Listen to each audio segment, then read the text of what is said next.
इस पूरे आयोजन को सफलता की नई ऊंचाइयों तक पहुंचाने के लिए योगदान देने वाले हमारे सभी पूज्य संत जन हैं। खास तौर पर यहाँ पिछले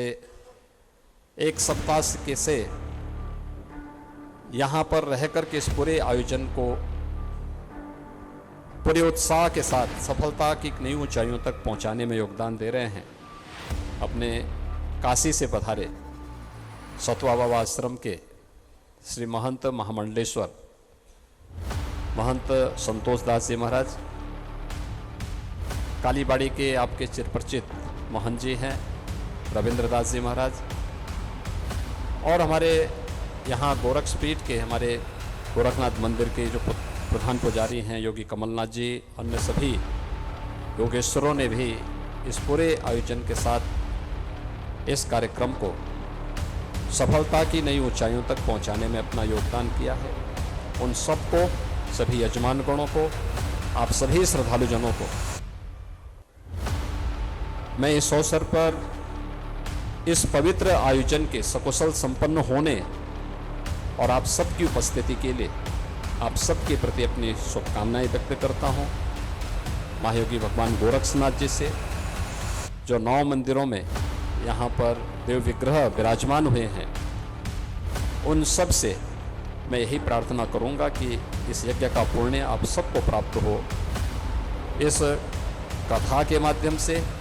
और यज्ञ के माध्यम से जो भी पुण्य प्राप्त हो वह लोक मंगल के लिए, समाज कल्याण के लिए, राष्ट्र कल्याण के लिए हम सब उसको उपयोगी बना सकेंगे। इस विश्वास के साथ मैं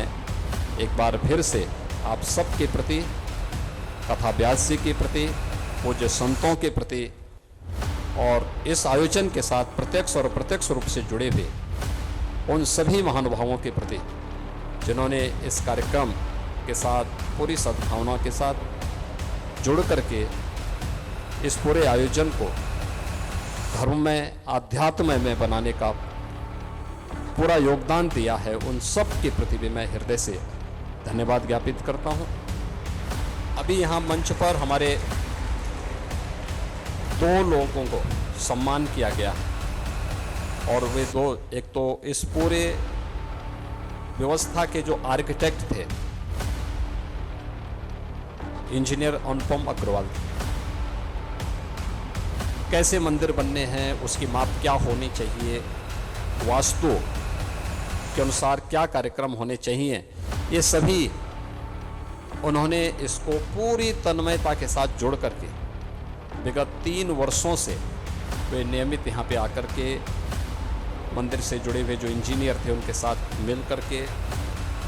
अन्य जो इस पूरे निर्माण कार्य के साथ जुड़े हुए लोग थे उन सबको समय समय पे मार्गदर्शन करते रहे। परिणाम था एक समय सीमा के अंदर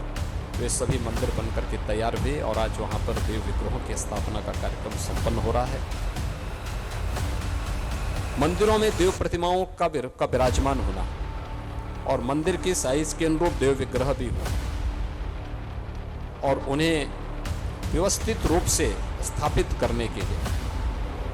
पिछले कई दिनों से जयपुर से यहाँ पर जैमिनी मार्बल आर्ट के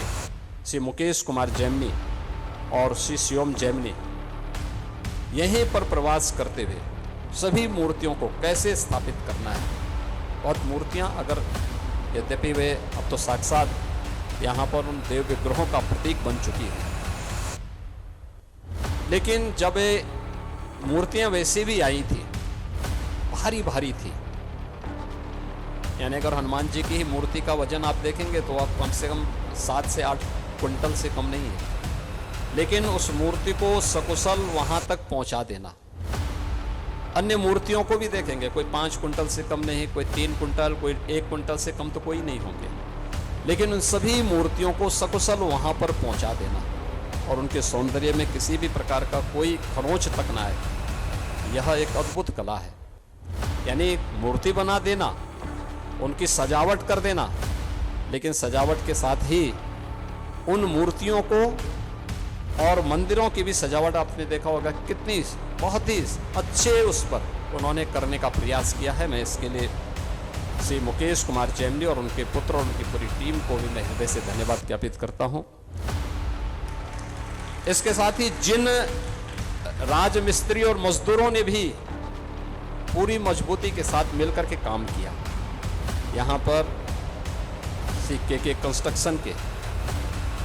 हमारे जगदीश आनंद जी और उनकी टीम ने, जो उनके राजमिस्त्री थे, उनके अन्य लोग थे, उन लोगों ने पूरी मजबूती के साथ जोड़ करके उन कार्यक्रमों को सफलतापूर्वक आगे बढ़ाने का कार्य किया। उन्हें भी मैं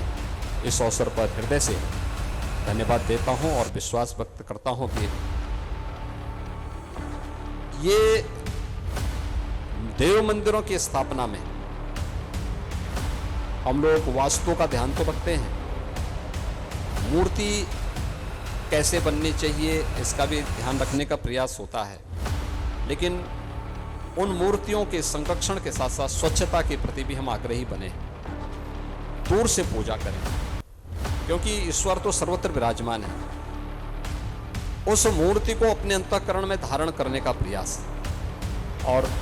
उसके माध्यम से फिर अंतःकरण की शुद्धि अगर हो जाती है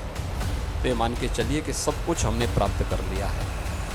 और यह भाव आपको उन सभी देव मंदिरों में दर्शन करने के उपरांत अवश्य महसूस होगा। आज के इस अवसर पर मैं एक बार फिर से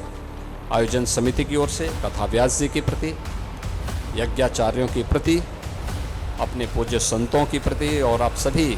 यजमान और भक्तगणों के प्रति भी हृदय से साधुवाद व्यक्त करते हुए आप सबके प्रति मैं अपनी शुभकामनाएं देता हूँ।